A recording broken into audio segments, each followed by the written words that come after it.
الحمدللہ رب العالمین والصلاة والسلام علی اشرف الانبیاء والمرسلین حبیبنا و حبیب رب العالمین وعلی آلہ و اصحابہ اجمعین۔ سورہ کہف کا مطالعہ ہم کر رہے ہیں اور کل تک ہم آیت نمبر 82 تک مطالعہ کر چکے تھے، جہاں 10واں رکوع ختم ہوا تھا۔ آج ہم آیت 83 سے آغاز کرتے ہیں۔ اعوذ باللہ من الشیطان الرجیم، بسم اللہ الرحمن الرحیم۔ وَيَسْأَلُونَكَ عَنْ ذِي الْقَرْنَيْنِ، صدق اللہ العظیم۔ اور اے محمد صلی اللہ علیہ وسلم، یہ لوگ تم سے ذوالقرنین کے بارے میں پوچھتے ہیں۔ قُلْ سَأَتْلُو عَلَيْكُمْ مِنْهُ ذِكْرًا، ان سے کہو میں اس کا کچھ حال تم کو سناتا ہوں۔ اس سے پہلے جو قصہ آیا ہے وہ حضرت موسیٰ علیہ السلام اور حضرت خضر کا ہے، اور یہاں پہ پھر یہ سوال ہو رہا ہے کہ یہ تم سے پوچھتے ہیں، تو اس سے یہ معلوم ہوا کہ یہ سوال کفار قریش نے حضور صلی اللہ علیہ وسلم سے کیے تھے، اور یہ وہ معلومات تھیں جو بنی اسرائیل میں عام تھیں۔ انہوں نے حضور صلی اللہ علیہ وسلم کی نبوت کا امتحان لینے کی غرض سے قریش کو یہ سوالات سکھائے تھے، اور انہوں نے جا کر سوال کیے۔ بہرحال سوالات جس نے بھی کیے ہوں اور جس مقصد کے سے بھی کیے ہوں، ہمارے لیے تو یہ قرآن مجید اور اس میں موجود تمام آیات روز حشر تک کے لیے ہدایت کا ذریعہ ہیں۔ تو یہاں ہمیں یہ پوچھنا چاہیے قرآن مجید سے، اور قرآن مجید کو سمجھنے کی کوشش کرنی چاہیے کہ اس قرآن مجید میں ذوالقرنین کا قصہ کیوں سنایا گیا ہے۔ اب ذوالقرنین کون تھا؟ لوگ تم سے ذوالقرنین کے بارے میں پوچھتے ہیں، ان سے کہو میں اس کا کچھ حال تمہیں سناتا ہوں۔ اب قرآن مجید کے سوال کرنے اور جواب دینے کے انداز پر غور کریں۔ قرآن مجید یہ نہیں بتاتا کہ وہ کہاں پیدا ہوا، اور اس کے باپ کا کیا نام تھا، اس کے دادا کا کیا نام تھا، اور اس کی نسل کہاں سے شروع ہوئی تھی۔ کیا آپ کا یہ خیال ہے کہ قرآن مجید اگر اللہ تعالیٰ یہ بتانا چاہتا تو اس میں کیا تھا؟ ایک چند ناموں کے بتانے میں کوئی حرج نہیں تھا، لیکن قرآن مجید کا یہ انداز ہی نہیں ہے، قرآن مجید کا یہ مقصد نہیں ہے کہ آپ کو یہ کنفرم کرے کہ وہ سکندر تھا، یا وہ ایرانی فرما روا خسرو تھا، سائرس تھا، کیا تھا، یا اس کا نام اخورس تھا۔ ان چیزوں سے قرآن مجید بحث نہیں کرتا۔ قرآن مجید اس سے بحث کرتا ہے کہ وہ اس کا کیریکٹر کیسا تھا، اس نے کیا کیا۔ اس نے بتایا، قرآن مجید نے بتایا ہم نے اس کو زمین میں اقتدار عطا کر رکھا تھا، اور اسے ہر قسم کے اسباب و وسائل بخشے تھے، زمین پر اقتدار بخشا تھا۔ آج بہت شوق سے دنیا کہتی ہے کہ یہ گلوبل ولیج ہے، اور دنیا ایک آرڈر پہ چلنے والی ہے یا آنے والی ہے، اور بعض لوگ دعویٰ کرتے ہیں کہ ایک آرڈر چلے، لیکن آج تک ابھی تک تو ایسا ہوا نہیں ہے ہمارے سامنے۔ روس تھا اور امریکہ تھا، دونوں کی یہ کوشش رہی کہ وہ دنیا پہ اپنی حکومت قائم کر سکیں، لیکن ایسا نہیں ہوا کہ روس امریکہ کو شکست دے دے یا امریکہ بالکل روس کو شکست دے دے۔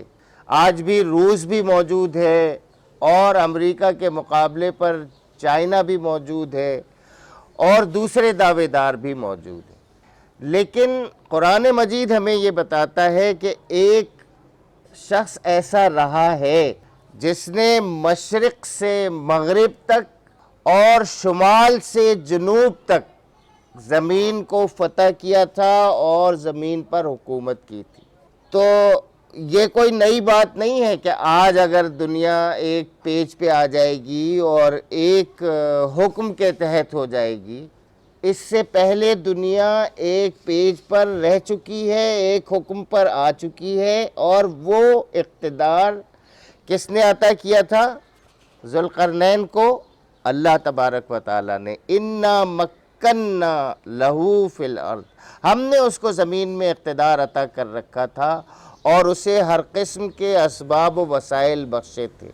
یہاں قرآن مجید میں اس کا ذکر اس وجہ سے نہیں ہے کہ یہ تحقیق کریں مفسرین کہ وہ سکندر تھا یا اس کا دادا کا نام کیا تھا اور وہ کن کن علاقوں میں گیا، بلکہ یہاں یہ بتانا مقصود ہے اور تمام دنیا کو بتانا مقصود ہے کہ اگر زمین پر ایک آدمی حکمراں ہو تو یہ ہو سکتا ہے، کوئی اچنبے کی بات نہیں ہے، لیکن اس کو کیسے بادشاہت کرنی چاہیے، اس کی بادشاہت کے بنیادی اصول کیا ہونے چاہیے، یہ بتانا یہاں مقصود ہے۔ اس نے پہلے مغرب کی طرف ایک مہم کا سر و سامان کیا، یہاں تک کہ وہ غروب آفتاب کی حد تک پہنچ گیا۔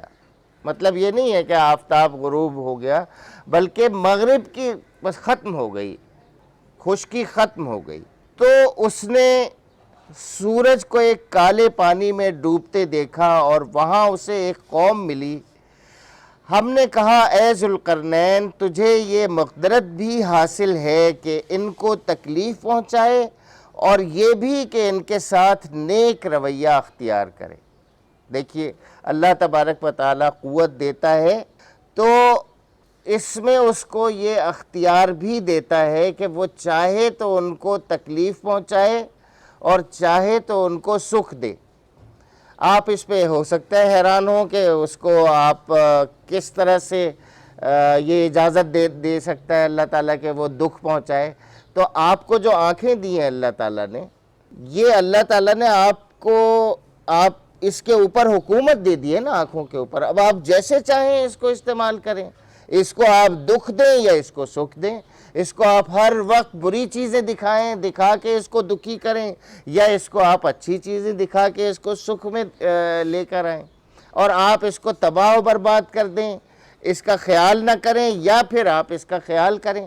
تو اسی طرح سے یہ بات ہے، کسی کو جو کلکم رائن، تم سارے کے سارے بادشاہ ہو، تم سارے کے سارے حکمراں ہو، تم سارے کے سارے رائی ہو۔ اب ہر ایک کی رعیت کسی کی کم اور کسی کی زیادہ ہوگی، لیکن آنکھ، دل، دماغ، ہاتھ، پاؤں یہ تو سب کو دیے ہوئے ہیں، اور یہ رعیت ہے، اس کی پوچھ گچھ ہوگی۔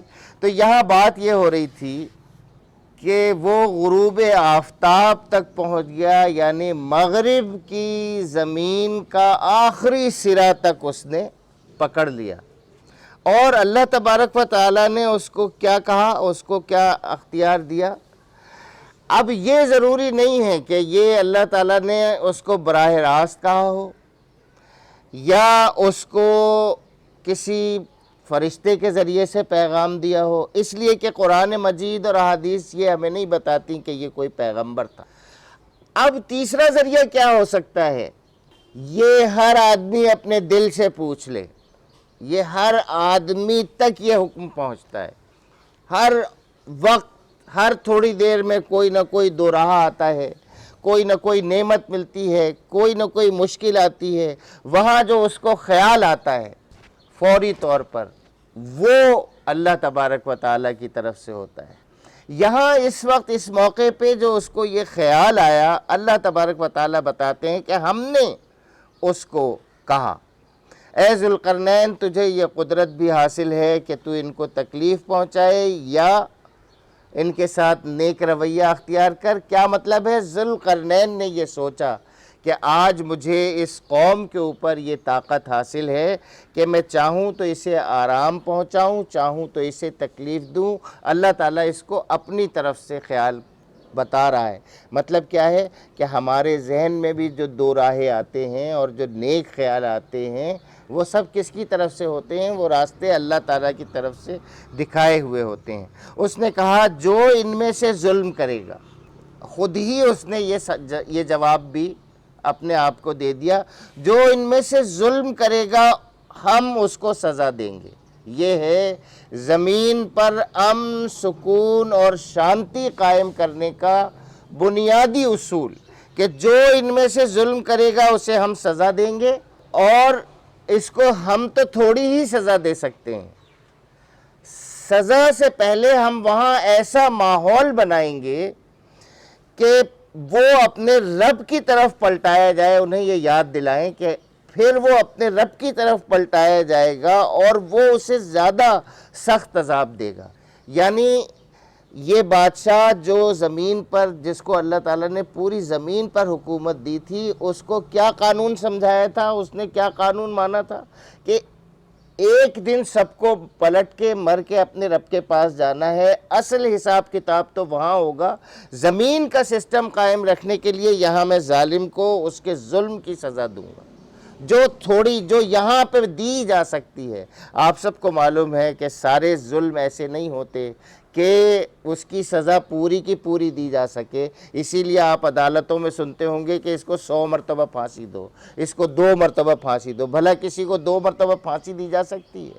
تو ذوالقرنین نے کہا کہ اصل سزا تو اس کو جو ہے وہ وہاں پہ دی جائے گی، اور فرمایا کہ اور جو ان میں سے ایمان لائے گا اور نیک عمل کرے گا اس کے لیے اچھی جزا ہے، اس کو ہم نرم احکام دیں گے۔ جو ایمان لائے گا، اللہ پر ایمان لائے گا، آخرت پر ایمان لائے گا، اور جو ڈسپلن یہاں قائم کیا جائے گا اس کو تسلیم کرے گا، اس کے لیے سہولتیں ہیں۔ یہ تمام اچھے حکمرانوں کا طریقہ ہے کہ وہ اپنے اطاعت کرنے والوں کو، اپنے مطیع فرمان لوگوں کو وہ سہولتیں دیتے ہیں۔ آپ اکثر سنتے ہوں گے کہ جو ٹیکس جمع کرے گا، جو ٹیکس پیئر ہوگا، اس کو فلاں فلاں چھوٹ دی جائے گی، فلاں سہولتیں دی جائیں گی۔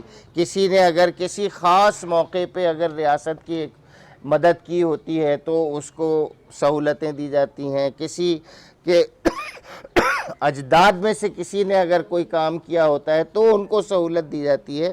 تو یہ بھی کوئی غیر معروف بات نہیں ہے، یہ ساری معروف باتیں ہیں کہ ذوالقرنین ایک بادشاہ تھا جس کو اللہ تبارک و تعالیٰ نے زمین پر اقتدار بخشا تھا، اور اس نے یہ کہا، اس نے یہ سوچا کہ میں کیا کروں، میں ان پر ظلم کروں یہ بھی کر سکتا ہوں، میں انہیں سہولت دوں یہ بھی کر سکتا ہوں۔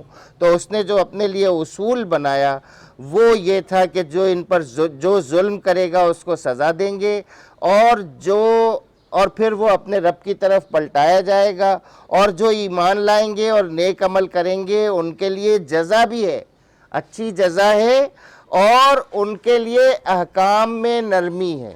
اس بات کو اچھی طرح جان لیں کہ اس دنیا پہ اگر کسی کو حکومت کرنی ہے اور وہ اللہ والی حکومت ہے تو اس کا بنیادی اصول کیا ہوگا کہ جو ظلم کرے اس کو اس کا بدلہ دیا جائے، اور جو ایمان لائے اور اچھے عمل کرے اس کو جزا دی جائے۔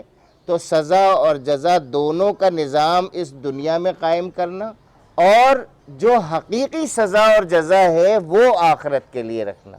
لیکن دنیا کے نظم کے لیے یہاں جزا اور سزا لازمی ہے، اور ایمان اور اچھے عمل کرنے والوں کو مزید سہولیات دینا تاکہ وہ اور ان کی نسلیں اچھائی کو اختیار کر سکیں۔ آج ہم یہیں تک کرتے ہیں۔ وآخر دعوانا ان الحمدللہ رب العالمین۔